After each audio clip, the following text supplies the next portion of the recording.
Let's get real for a sec. You know the drill with Garmin, right? They've got this whole ecosystem going, and it's pretty slick. Every time they drop a new Fenix, there's always a bunch of specialized versions: aviation, tactical, diving, you name it. Now, with the Fenix 8 out, we're all asking, what's next? Enter the Garmin Descent MK4i. We've heard some whispers and seen a few leaks, and honestly, I'm pretty stoked to dive into what Garmin's cooking up for their next-gen dive computer. Let's get into it.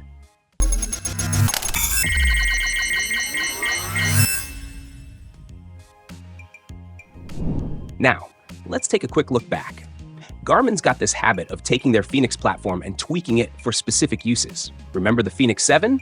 Boom, Descent MK3. And now, with the Fenix 8 out there, it's pretty much a given, the MK4i's on the horizon. But why this pattern? And what's it mean for us divers? If you look at Garmin's release cycle, they tend to drop a new Descent every 2 to 3 years. MK1 in 2017, MK2 in 2020, MK3 in 2023. So logically, we're looking at late 2025 or early 2026 for the MK4i. But the big question is, are we just getting a minor tweak, or are we going to see something totally new? One thing's for sure, Garmin's been steadily improving their formula. MK1 was basic, MK2 added more tracking, MK3 brought better screens and connectivity. If they keep this up, the MK4i should be a powerhouse. But with new tech comes new questions. Let's talk about screens.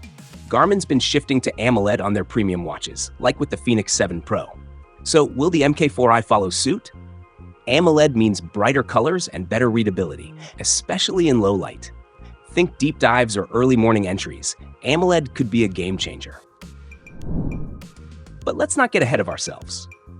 Battery life is a big concern. AMOLED drains more power than the MIPI screens on dive watches. If Garmin goes AMOLED, can they keep the battery life up? Maybe a smarter power-saving mode or a hybrid display could help. We'll see, because no one wants their dive watch dying underwater. Next, materials.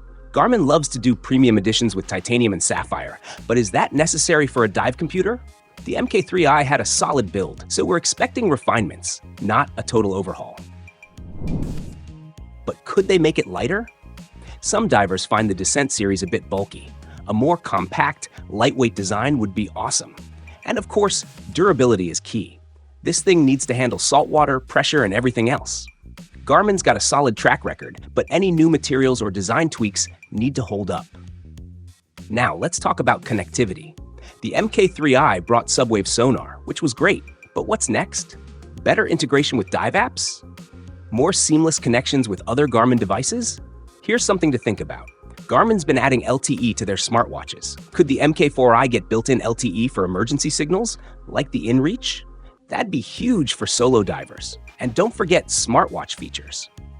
The Descent series is becoming a multi-sport everyday watch. If the MK4i adds voice control, music storage, and better GPS, it'll attract more users. But battery life is key. The MK3i was solid, but if the MK4i goes AMOLED, will it keep up?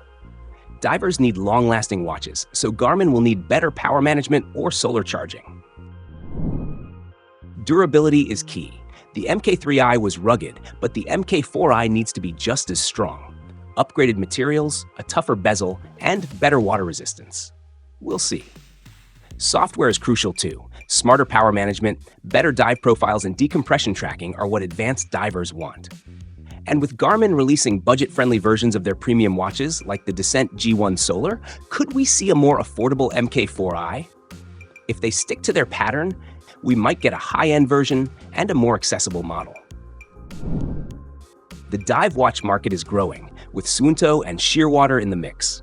Garmin's edge has been balancing smartwatch features with dive capabilities, but will the MK4i keep that?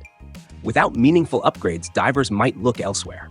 But with AI dive tracking, better GPS, and seamless air integration, they'll stay on top. Garmin needs to make sure their innovations are practical. The MK4i is shaping up to be exciting. Will it be a major overhaul or a minor tweak?